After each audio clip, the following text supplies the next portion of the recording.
एक बार का। मौत मामले में पेशी के बाद समर सिंह को जेल भेज दिया गया है। 14 दिनों की न्यायिक हिरासत में जेल भेजा गया है समर सिंह। सोमवार को पुलिस रिमांड मांगेगी। जो जानकारी इस वक्त बड़ी आ रही है, समर सिंह का कोर्ट के बाहर जमकर विरोध हुआ। ये तस्वीरें इस वक्त आप टीवी स्क्रीन पर एक्सक्लूसिव देख रहे हैं। जब समर सिंह को भेजा जा रहा था जेल, उस दौरान आकांक्षा दुबे के समर्थकों का बड़ा जमावड़ा यहाँ और उनकी तरफ से समर सिंह का जबरदस्त विरोध हुआ। आकांक्षा के समर्थकों ने इस दौरान समर सिंह को दौड़ाया है।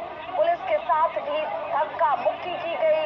ये एक्सक्लूसिव तस्वीरें और लाल घेरे में ये शख्स देखिए जो आपको नजर आ रहा है, समर सिंह, उसकी कोर्ट में पेशी होती है और उसके बाद समर सिंह को जेल भेज दिया गया। बताया जा रहा है कि रिमांड के लिए पुलिस की तरफ से सोमवार को कोशिश जारी रहेगी। और इस दौरान जो तस्वीरें आप देख रहे हैं, समर सिंह के ऊपर हमले की कोशिश की गई कोर्ट के बाहर। ये तस्वीर इस वक्त देखिए, जैसे ही कोर्ट रूम से बाहर निकला समर सिंह, वैन तक ले जाने में जो पुलिस है उसके पसीने छूट गए, क्योंकि यहाँ पर बड़ी संख्या में आकांक्षा दुबे के समर्थकों का जमावड़ा था, जिनकी तरफ से समर सिंह के ऊपर हमले की कोशिश की गई।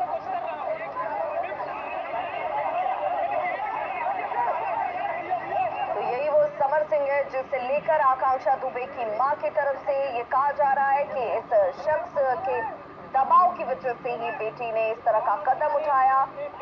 कई गानों को गवाने के बाद रकम नहीं दी जाती थी। तमाम आरोपों के बीच समर सिंह को गाजियाबाद से गिरफ्तार किया गया। हालांकि ये शख्स फरार चल रहा था। काफी मशक्कत के बाद इस शख्स की गिरफ्तारी होती है, जिसके बाद इसे कोर्ट में पेश किया गया।